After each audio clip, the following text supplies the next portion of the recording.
In my previous videos in this series, I've discussed the masks, your dive computers and your fins, and then went into a little bit about the clothing. So that really does round out that component of it.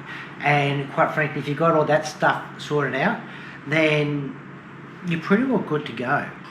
Having said that, it is nice to have your own equipment, and it's nice to actually further along with that. I spend a whole heap of money. I want you to spend yours too. So where do we go from there? Well, probably you want something like this. So the GoPros are waterproof, but you're going down, it's not waterproof you're worried about, you're going down, if you're going down 20 metres, that there is 3 atmospheres.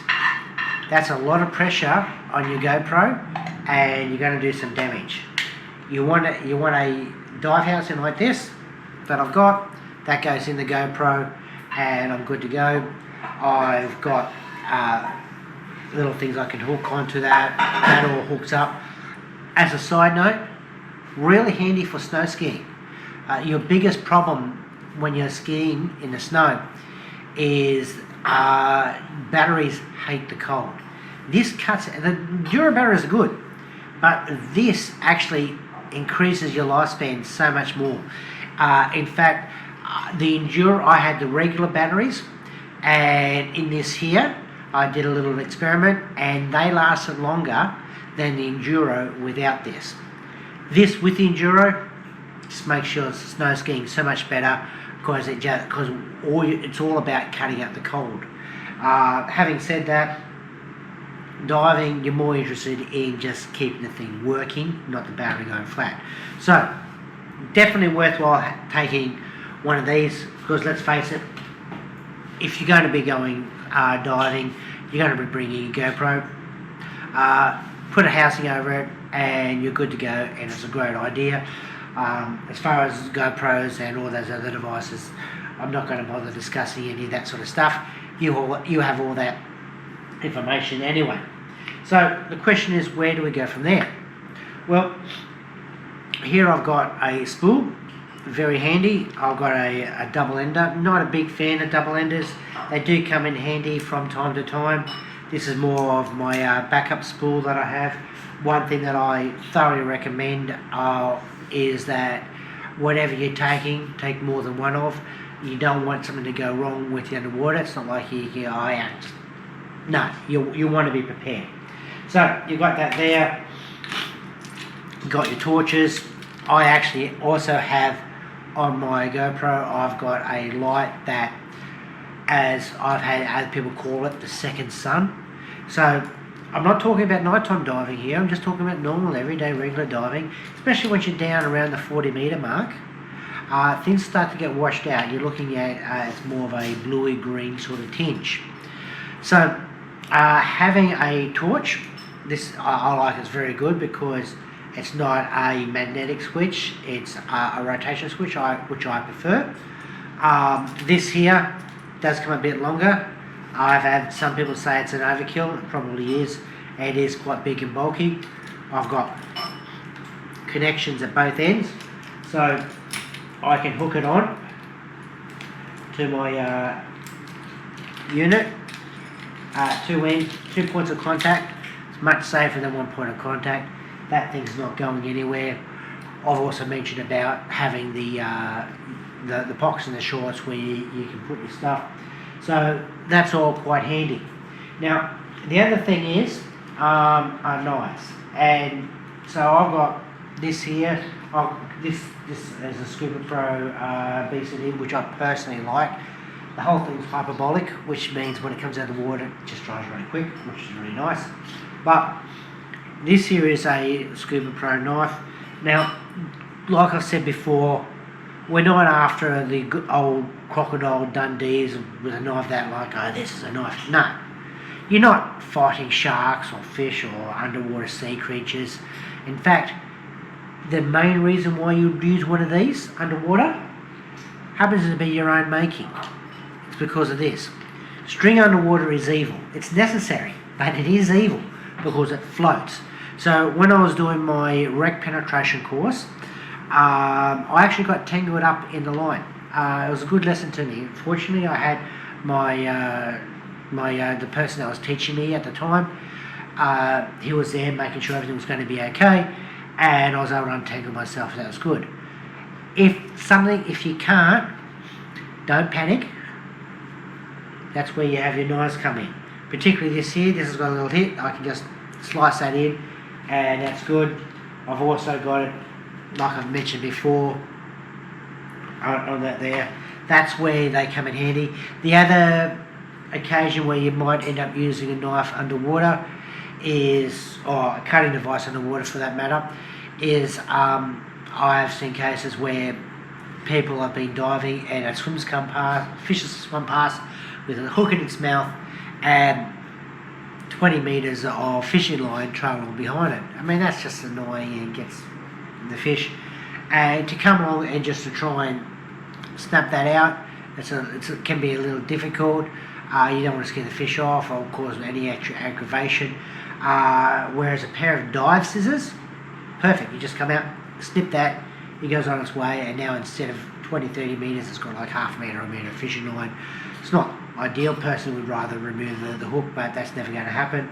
So that's probably your main reasons why you would use a knife.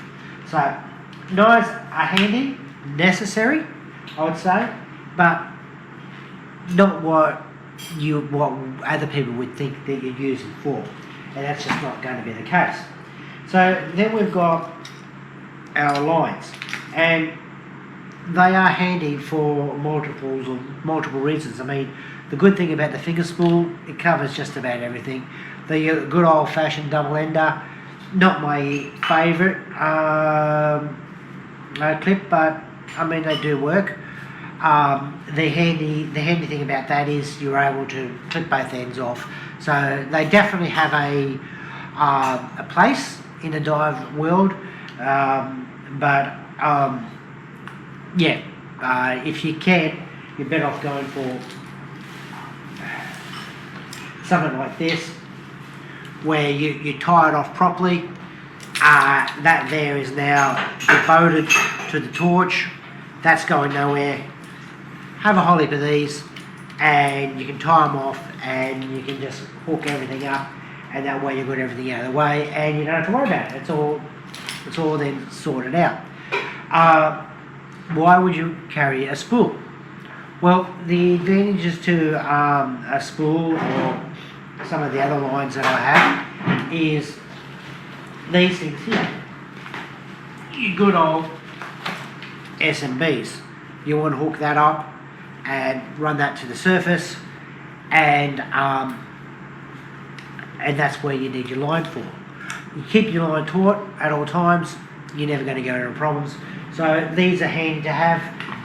The thing is, the more equipment you have, the more conscious you're going to need to be about where you stow all your stuff.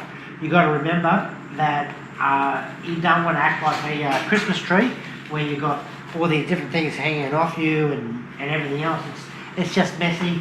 But it's not just that. And not only does it look bad, but it causes drag. You don't want that drag. You want to be able to be nice and trim and tidy so you can move through the water better. So I've got these at the back, and this is the good thing about when you have, like I said, I've got clips on absolutely everything. Now these are my favourite ones to have. This here, there, although it's not, that there's hooked, so that's hooked off. I can then just reel it off. That's quite handy to have that closed off like that. As that there is sitting up with the S&B up on the surface, you're sitting there, and what you're doing is you're just letting that just tap on your hand as you're waiting for your decompression. And what that does is that you're not putting any real pressure on anything, but it's helping you keep you don't have to be constantly, am I going up, am I dropping down, my depth or whatever. No, you know you're at the right depth because that there's locked off, and you're just sitting there comfortably, just bouncing away at whatever depth it is that you're at. So these are quite handy to have, And so that's another handy thing to have with your diving. So look, you could go through and just, it's a never ending story. Case in point. So I have a lot more equipment, and the more equipment you have, the more you have to maintain it. The good thing about your fins, your dive computer, your mask, very little to if any maintenance. These things here, very little maintenance. Your torch, well, you can use that else other places as well, so that's handy. After that, you're going to start getting the stuff where you need to service it. The other thing is you got things here. Now, why do you want to have your own BCD? Look, you don't really need it. It's not that necessary. Having said that, here we go. I was wondering where that one ended up. Here's another one. This actually is my favourite one. This one here, unlike the other one, I just find just works so much better, and I can't do it up unless I'm holding onto it. I can't undo it unless I'm holding onto it. So I know exactly how. So when that goes in, I launch my SMB. It's flying up. I got to keep my hand down. If I don't have my hand down on that, that thing's flying away. If that flies out like that, and that flies out, I'm saying goodbye. I'm not going after it. Now, why? Well, the whole point is to go up to the surface at a reasonable level. You're not the only one with one of these. You've got your other dive buddies with you. They've got their SMBs. So we all carry our own ones. These here are exceptionally good. They're very handy to have, but please do your training with these. And if you are using it and it goes and it gets caught, flies out of hand.